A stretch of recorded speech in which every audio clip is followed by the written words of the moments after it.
How's everybody doing today? It's Daniel, Mr. Cuervo Racing. For those who haven't subscribed already, subscribe. You can catch these videos on the regular, as well as like the videos. And also check us out on Facebook, Cuervo Racing. We'll have a lot of info there. You can scroll through a lot of the old posts. But today we just finished up an install on a +2 head on this bike. It's a 734, so it's a stock stroke with a 1055 bore, high compression. We also did an install of the billet throttle body, which is 54 millimeter throttle body, up substantially from the stock 44. We do offer a bored out factory throttle body that's a 47 millimeter, but this one here is labeled as a 54 millimeter. Goes nice with this build. This build should make just over 80 horse on 110. This one's set up as a grudge race style bike. It's not going to have front brakes on it, but it is going to have a full suspension. I got to get a shock for the rear of it still. But what we're talking about today is the necessary things that you should do or should look at to when you're installing the billet 54 millimeter throttle body or the 58 millimeter throttle body on your bike. So I'm going to pop this seat off and I'll show you some of the modifications. Necessary for fitment. So as you can see down here, this is actually a used throttle body that a customer got for this bike, but you see this wear portion right here and this wear on this powder coat right here. Basically, the seat, the factory seat latch, has this portion here that sticks down that encaptures the factory rubber dust guard or whatever they want to call it. But basically, that sits there, and those wear spots on the frame are where this would normally hit another rubber piece that is about a 1/4 inch thick. And what we got to do to the seat is we need to cut that front latch and cut it about halfway, the thickness. Cut about halfway off. You see that one? This one here, we're cutting about halfway off. I need to clean this one up a little bit still. But we're also installing these chair sliders. You can get them at the hardware store. Basically, they have a nail underneath it. Let's see if I can pull this one off. You see there's a nail in there. These are hard plastic. Pound those in somewhat center on that post. And those will take up the room here, where they will take up the distance here where that seat is no longer trying to slide under this subframe. So trimming that hook that slides underneath here, that'll give you some extra room in between this intake. This is a problem where a lot of guys put the aftermarket throttle body on and they say, hey, my intake falls off all the time. And a lot of guys actually kill their engines because the intake will sit on the bike and it'll push down on that intake, which pushes down on the throttle body and pushes it off the head. So it's real important to add that extra clearance.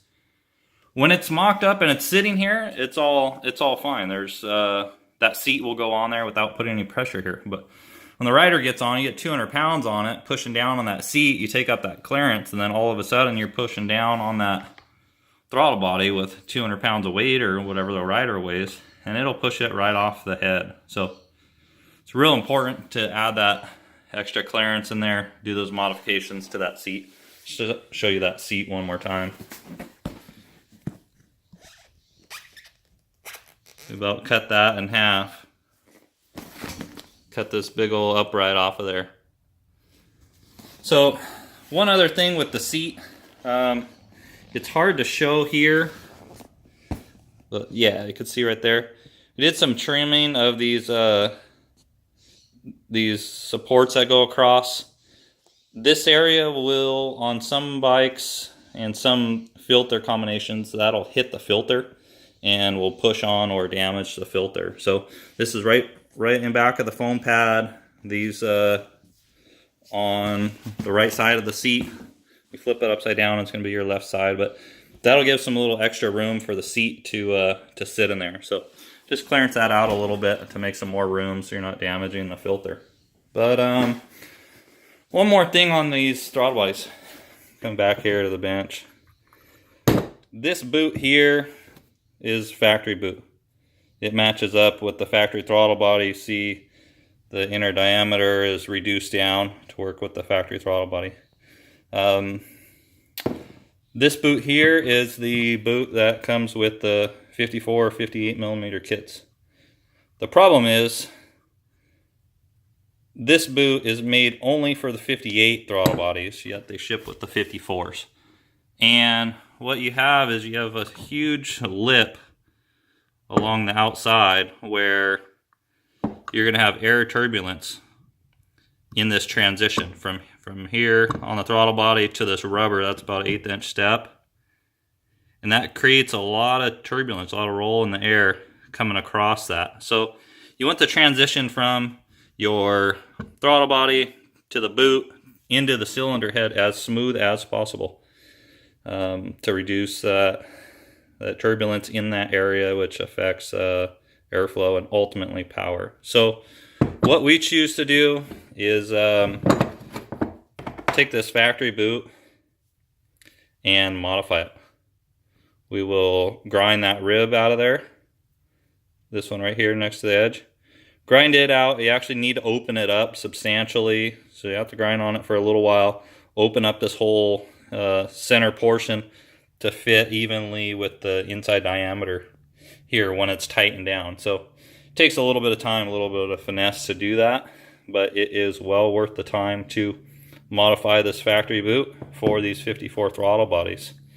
Now, in doing that, something that I do when I install them is this edge right here is real square edge. What I'll do is I'll grind this outer edge. I'll put a 45 angle on there, and that helps in the transition from the throttle body to the inside of the boot,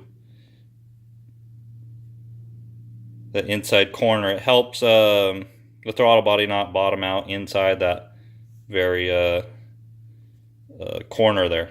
Gives it a little relief, a little room for it to push in, that rubber to conform. So that just goes real quick. Take a grinder around the corner and just rotate it in your hand and it'll grind out real quick. So one other thing I do is, I haven't done it to this, but I'll dimple over or take a snap punch to those screws to make sure that if they do come loose, that they won't fall out. At the hardware store, it's called an auto punch. When you do that, you can't use a regular punch. It's easier for me to do an auto punch, but when you do that, you want to set the back of this throttle body on a big socket. Let's see. I use this one here. It's just an old puller, but we can set that throttle body on top of there.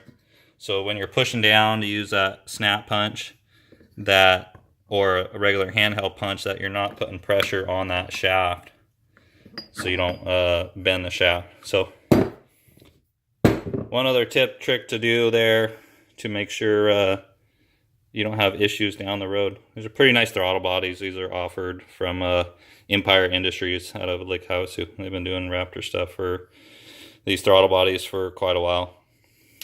We sell these as well. Sometimes we keep them on the shelf. There's a few different years.